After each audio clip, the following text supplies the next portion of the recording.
తమ పార్టీ అధినేత కేసీఆర్ ఆదేశాల మేరకు తాను ఢిల్లీకి వెళ్లానని BRS senior MLA Harish Rao అన్నారు. ఆయన చెప్పిన పని కోసమే తాను, వినోద్ కుమార్ తదితరులు వెళ్లామని చెప్పారు.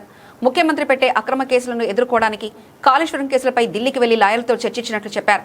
కానీ తన ఢిల్లీ పర్యటనలో ముఖ్యమంత్రి రేవంత్ రెడ్డి సీఎంఓ నుంచి లీకులు ఇచ్చారని, మీడియా వాళ్ళతో అర్థం లేని బ్రేకింగ్లు పెట్టించారని ఆరోపించారు.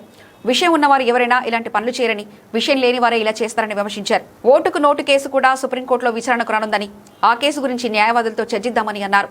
ఈ కేసులో నాటి ముఖ్యమంత్రి, హోంమంత్రి కూడా ఇంప్లీడ్ అయ్యారని, కానీ కాంగ్రెస్ అధికారంలోకి వచ్చాక ప్రభుత్వం తరఫున అనామక లాయర్ను పెట్టారని విమర్శించారు. నిందితుల తరఫున మాత్రం ప్రముఖ లాయర్ ముకుల్ రోహత్రి పెట్టుకున్నారని తెలిపారు. రేపటి విచారణలో ముఖ్యమంత్రి రేవంత్ రెడ్డి ముద్దాయిగా ఉన్నారని గుర్తు చేశారు. గత 4.5 ఏళ్లుగా ఆయన స్టే మీదే ఉన్నారని చెప్పారు. మొన్నటిదాకా ఒకటి ఏమన్నాడంటే కాళేశ్వరం కుప్పగూలింది అన్నాడు, కాళేశ్వరం కూలిపోయింది అన్నాడు, కాళేశ్వరం 1,00,000 కోట్లు కొట్టుకపోయింది అన్నాడు. నిన్న మాత్రం ఒక సత్యం చెప్పిండు. మేడిగడ్డ 2 పిల్లర్లు గుంగినాయి, దాన్ని రిపేర్ చేస్తాం, కాళేశ్వరం వాడుకుంటాము అన్నాడు. మరి కుప్పగూలితే 2 పిల్లర్లు రిపేర్ అవుతుందా? కుప్పగూలితే మొత్తం కూలిపోవాలి కదా. కాళేశ్వరం మొత్తం కూలిపోతే మొత్తం కొత్తగా కట్టాలి. కూలేశ్వరం అయిందంటే మొత్తం కట్టాలి కదా కొత్తగా. మొత్తం కుప్పగూలిపోయిందంటే మరి మొత్తం 1,00,000 కోట్లతో కొత్తగా కట్టాలి కదా. నిన్నేమంటుండు, 2 పిల్లర్లు పోయినాయి, దాన్ని రిపేర్ చేస్తాం, తొందరగా రిపేర్ చేసి వాడుకుంటాం. అది కూడా నీకు ఎప్పుడు సోయొచ్చింది? సైంటిస్టులు, వాతావరణ శాఖ రాబోయే సంవత్సరం సూపర్ ఎలినో ఉండబోతుంది, తీవ్రమైన కరువు, దుర్భిక్ష పరిస్థితులు ఈ దేశంలో రాబోతున్నాయని చెప్పి వాతావరణ శాఖ హెచ్చరిస్తే గప్పుడు నీకు సోయొచ్చింది, గప్పుడు నీకు కాళేశ్వరం గురించి యాదికొచ్చింది. అసలు నీకు ఎప్పుడు కాళేశ్వరం గురించి నీకు ఒక క్లారిటీ రాలే. ఇప్పుడు 2.5 ఏళ్ళు అయింది, నీకు ఇప్పటికన్నా క్లారిటీ వచ్చింది అనుకున్నా. నీకు ఏ తెలియదు, నా బి తెలియదు.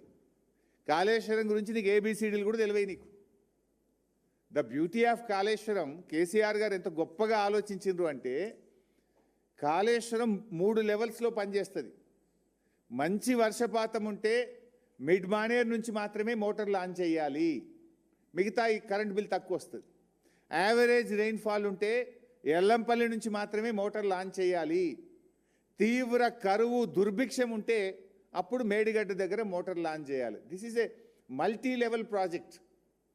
మంచి వర్షాలు వస్తే మిడ్ మానేర్, యావరేజ్ ఉంటే ఎల్లంపల్లి, డ్రౌట్ సిచ్యువేషన్ ఉంటే మేడిగడ్డ దగ్గర మోటార్ లాంచ్ చేయాలి. Last 2 years were good. అందువల్ల ఎంఎంఆర్కేలే మోటార్ లాంచ్ చేసినాం, మల్లన్న సాగర్ నింపినాం, మా కొండపోచమ్మ సాగర్ నింపినాం, రంగనాయక సాగర్ నింపినాం, అనంతగిరి నింపినాం, లక్షల ఎకరాలకు నీళ్ళు ఇచ్చినాం. కోట్ల మంది ప్రజలకు త్రాగునీరు కాళేశ్వరం ద్వారా ఇప్పుడు ఈ నిమిషానికి కూడా అందుతున్నది. ఇప్పుడు ఎలినో వస్తుంది కదా, మేడిగడ్డ అవసరం నీకు గుర్తొచ్చింది. ఇప్పుడు పరిగెత్తిన నువ్వు. ఇదేదో 2 ఏళ్ల కింద పోయి ఉంటే ఈ పాటికి మరమ్మత్తు అవుతుండే, రాష్ట్రం సస్యశ్యామలం అవుతుంది.